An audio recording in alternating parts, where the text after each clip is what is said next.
Ayan na, kumpleto na yung ating nagayat na lulutuin mga kapatid. Siyempre, ayan yung karne ng baboy. Okay, may carrots at yung jalapeno. Ayan, sasawag natin din yan. Kasi nagpapaganda ng kulay ito, itong tapatio. Kaya tinanggal natin yung ubod dito para hindi masyadong umahang dahil lalagyan natin ng tapatio.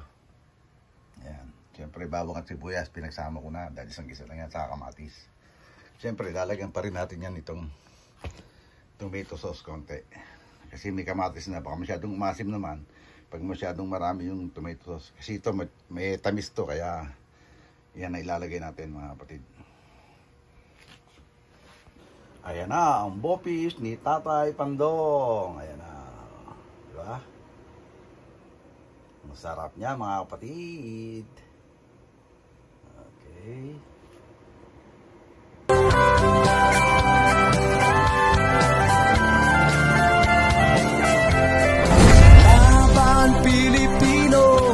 Saan man sa mundo, ang Pinas sa inyo'y saludo. Malawak man ang daigdig, malayo ka man kababayan, sa kalungkot ay huwag palayain. Ang Pilipino, saan man sa mundo, ang Pinas sa inyo'y saludo. Malawak man ang daigdig, malayo ka man kababayan, sa kalungkot ay huwag padadain. Oh, magandang araw, magandang gabi mga kapatid. Panibagong araw, panibagong vlog tayo ngayon.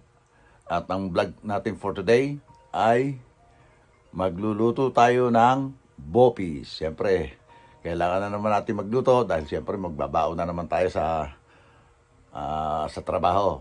Dahil meron na naman tayong 3 days work. Kaya ito mga kapatid, pakikita ko sa inyo ang ating lulutuin. Ito mga kapatid, yung ating lulutuin. Oh, ayan, oh. Magluluto pang bopis. Sari-sari yan.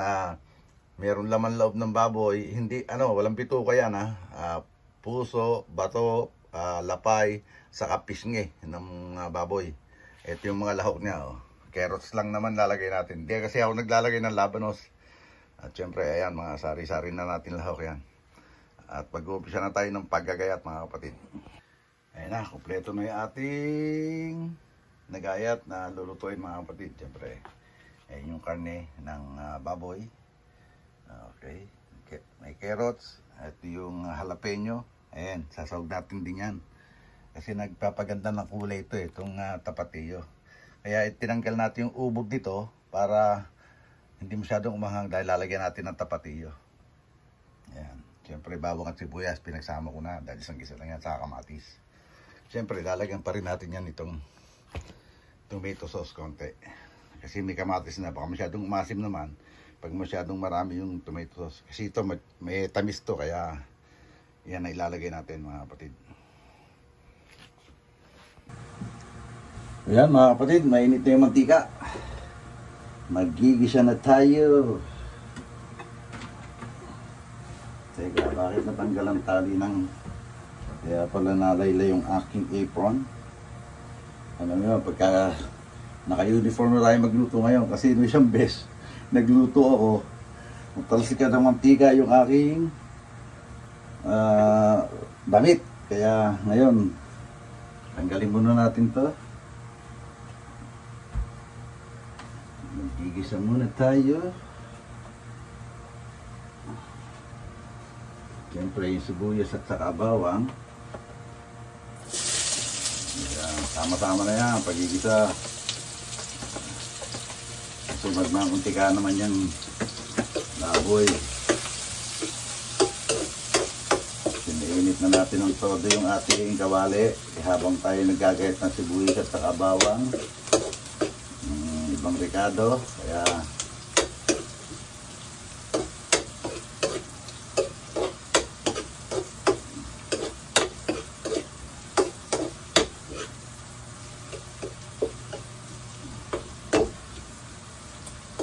sama na rin natin itong salaan. Nasaan yung ating salaan? Itong ating carrots para lumambot.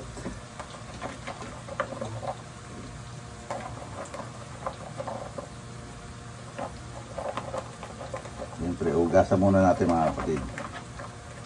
Para mabisa. Ang bawin nila, mabisa!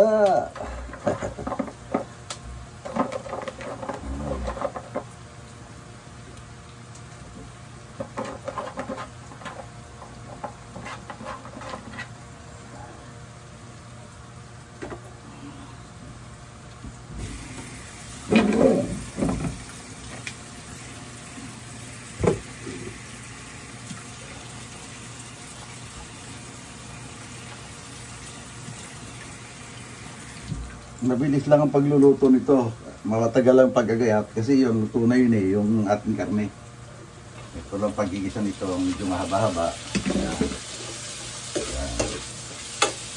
Tapos siyempre susunod na rin natin dyan yung kamatis. Yung sili, mamaya na yung sili.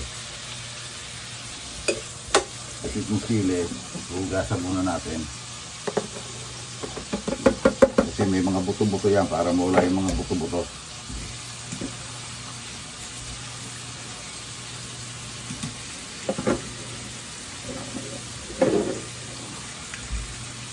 Okay.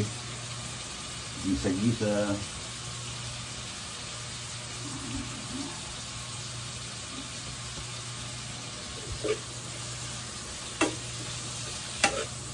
Kagabi ko pa nilaga yan. Pagdating ko, galing trabaho, galing ko trabaho, lumana ako sa store, bumili na ako niyan, tapos kagabi rin, bago ako matulog, dahil nga day off natin ngayon kaya pwede mapuwit ng konti, nilaga ako na kagabi, tapos ngayong umaga ko na ginayat.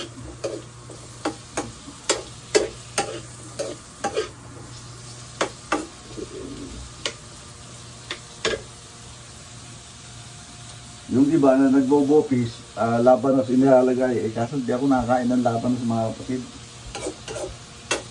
Dati, nakakain ako. Bakit parang naumay ako sa labanos?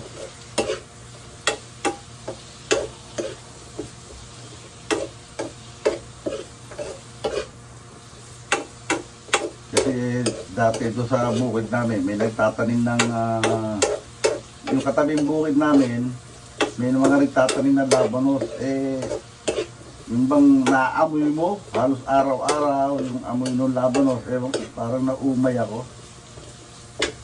At sunod na natin ito, mamatis mga kapatid. Yung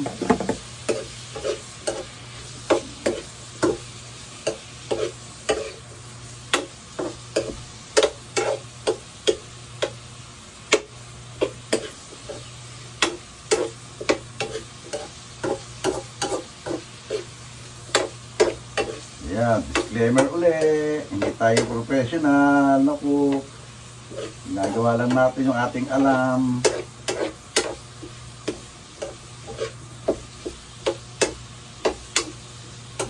Okay, yan lang uli. Ayan natin muna maluto yan mga kapatid. Okay mga kapatid, pwede natin ihulog yung ating pork. Yan, malambot na rin yung kamatis Hindi pala maganda yung kamatis na yun dahil hindi siya juicy. Dapat yung kamatis na juicy ang nabili natin. Hulog na natin mga kapatid para mag-isa na siya. Ang dami pala. Marami pala to.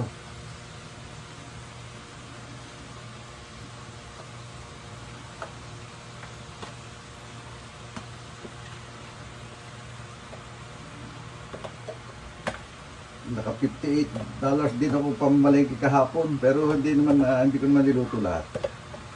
Kasi siyempre reserve natin yung iba.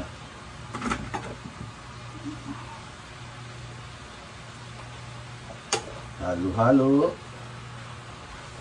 Bigyan muna natin ng konting asin lang, konting asin. Siyempre kasi nilagyan na rin natin ng asin yung ano niyan, yung nilaga. Kaya teka, wala na yata ng paminta. Sandali lang Ito na. Wala na yung durog natin paminta. Kaya ito gamitin natin.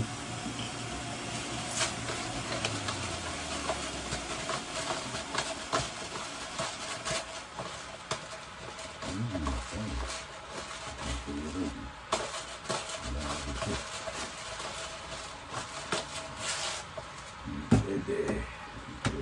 ay namatay ang ating kalan.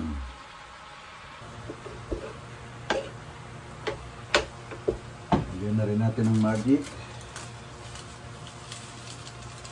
Medyo dagdagan natin ng magic dito kasi marami yung karne niya.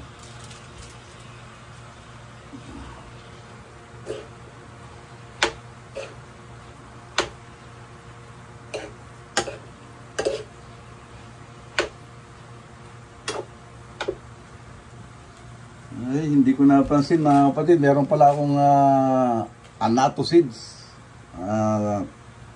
Magbabad tayo, tingnan natin kung pwedeng makakapagbabad para mapakulayan natin ng ote. Masarap, maganda kasi meron din ganito eh. Okay. At habang nagpapainit tayo dito ng anato seeds, yan, para kumulay siya, ay lalagay na natin itong jalapeno chili.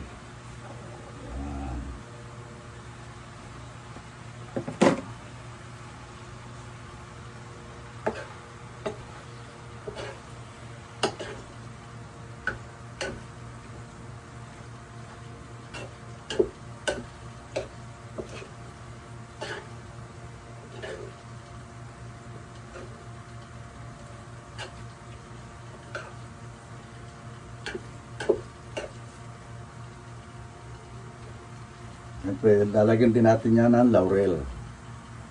Ito mga kapatid, lagyan natin ng 3 dahong laurel.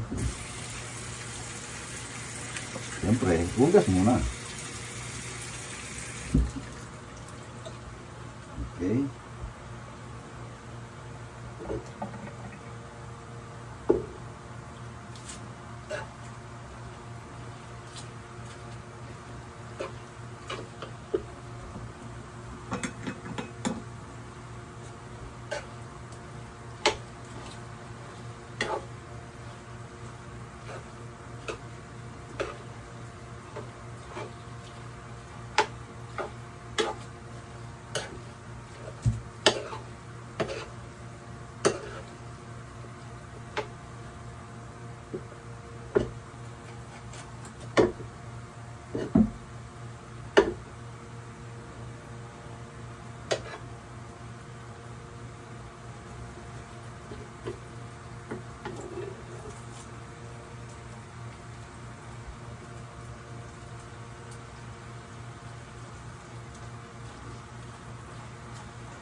Okay.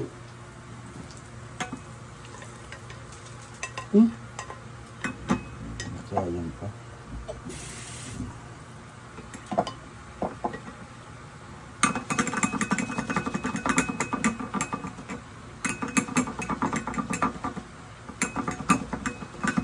Parang hindi maganda.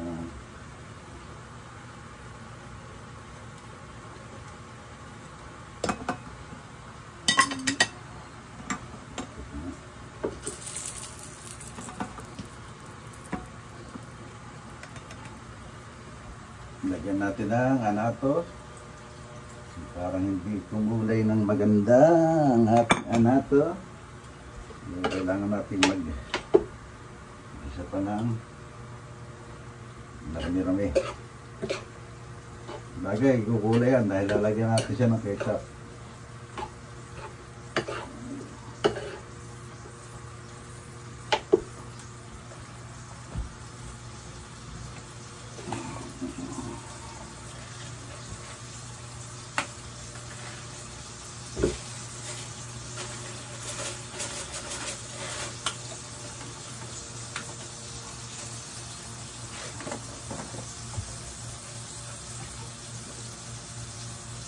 Pagkakalin natin ng mantika.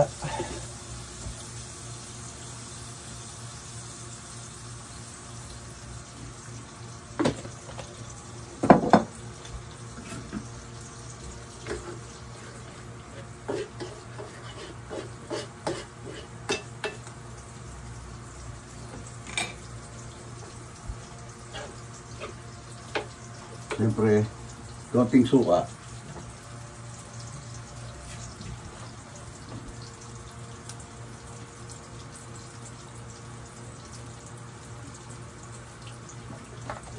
Iniisip ko nga, baka hindi ko nalagyan ng tomato. Siguro sugar na lang. Konting sugar. Baka hindi maganda ang mixture niya. Bagay pwede rin, hindi ko na lang siya lalagyan ng ketchup.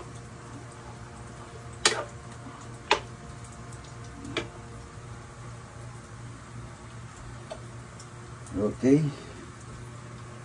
Okay. Ito yung pangalawang anato. Ilalagay na natin para kumulay. Okay.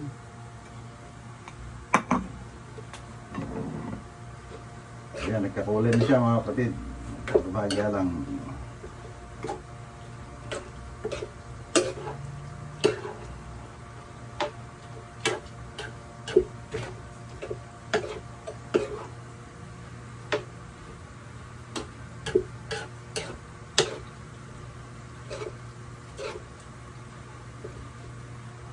Ngayon mga kapatid, pwede na natin ilagay itong sabaw niya. Ito yung pinaglagaan ko kagabi ha.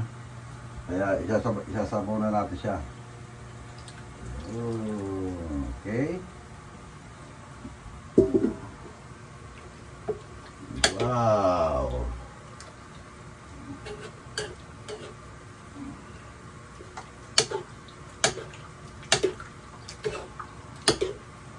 Yung iba, toyo, nilalagyan ng toyo. Ako hindi. Lagyan natin itong tapatiyo.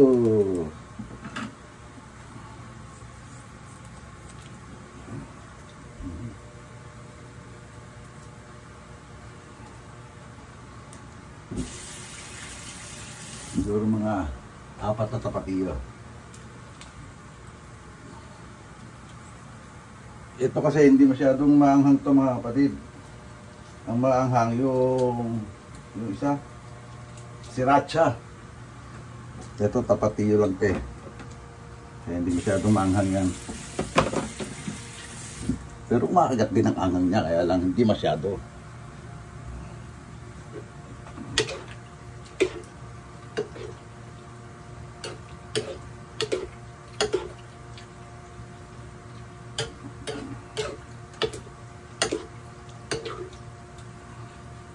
Lagyan natin ng ketchup. Ketchup naman.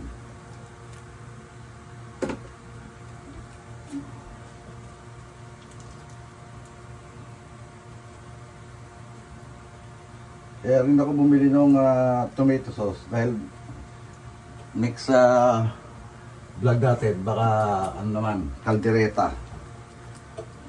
Kasi dapat sana magkakaldereta ako ng isang araw. Wala pala akong tomato sauce. Meron ng pineapple dyan. May pineapple, may liver spread, pa kami peanut butter tayo. Uy, sorry. Nalaglag pa.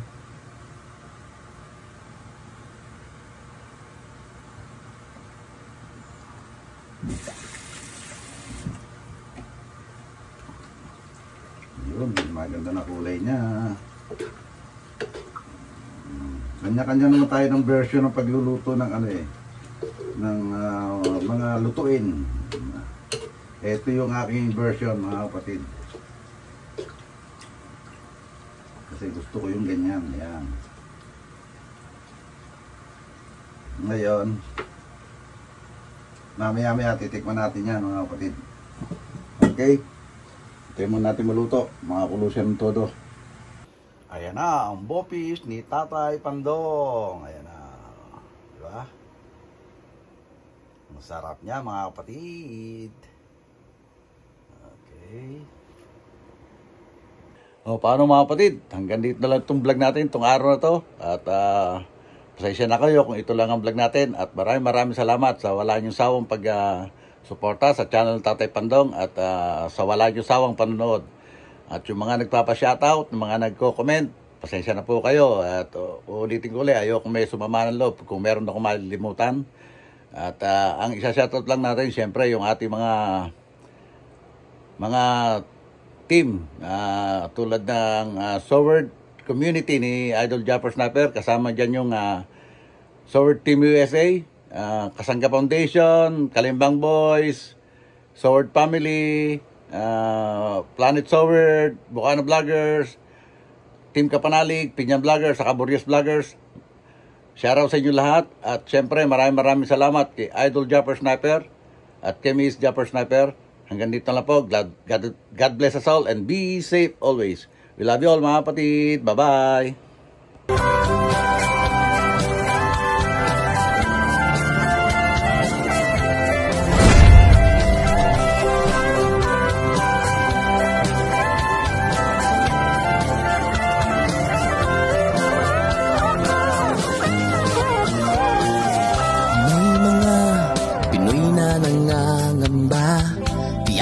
Bukas sa sariling bansa, marami ang tapos sa pag-aaral, maraming hindi kapwa naghihirap. Dahil sa ganitong kalagayan, sila ay nagpasyang lumisan na lang.